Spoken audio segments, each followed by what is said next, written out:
that there's familiarity with our story.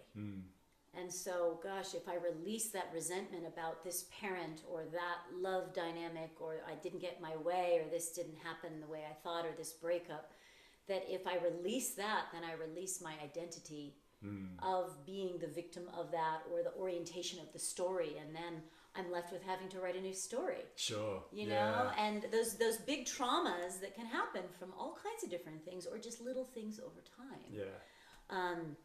If we're going to reset, then that's the way to just being able to release those things that don't really serve you really definitely. Anymore.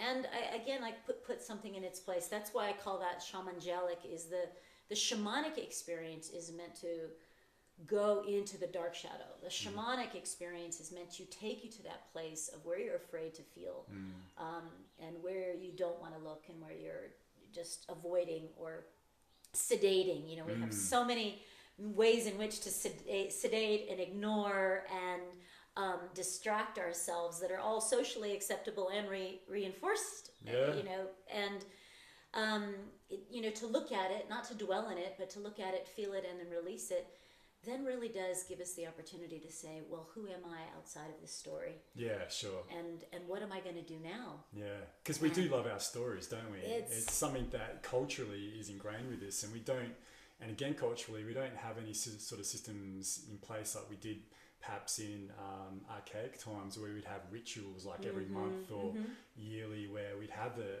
ability to be able to purge whatever it is going on. Instead, we keep it suppressed with half a bowl of red wine every night, or whatever it may be. There's so many choices these days. Yeah, so many you know, there's lots of choices. We all have dabbled in different ones of those, and sometimes danced in an unhealthy dynamic with those. Sure. And it's not to say that they're not okay. I mean, I love a glass of wine, and every now and again I love a good cigarette too with a beer. But it's how we use it, and it's how we practice it. I think we've quite off skew as a society, but I feel that's changing as well. Well, there's a time when we have a trauma that to sedate until we're ready to look at something. Sure. And sometimes that might be alcohol, that might be bud, that might be electronics, or whatever it is, playing small in unhealthy relationships, sex, there's working. Yeah. And, it has its place, because sometimes we just need to go numb and sedate until we're ready to look at something. Yeah. And so I kind of call that the dormant period, where it's just like, wow, this is too intense, or I'm not quite ready. I'm going to go underground with a little while for this. I like that. That's a good point. Yeah, I've never really thought about it that way before. Yeah, that perhaps not everyone's always ready at people. We do need time. We need to be able to have that, perhaps a buffer, I guess. Yeah, and so that's our way, since we have will, of pushing the pause button. Yeah, and sure. So this is where addictions happen. You know. And so now we're starting to look at, you say, like a glass of wine or something like that, whether or not it's a poison or not depends on, do I actually need it right now? Yeah. And why am I going to this experience? And is the dosage right?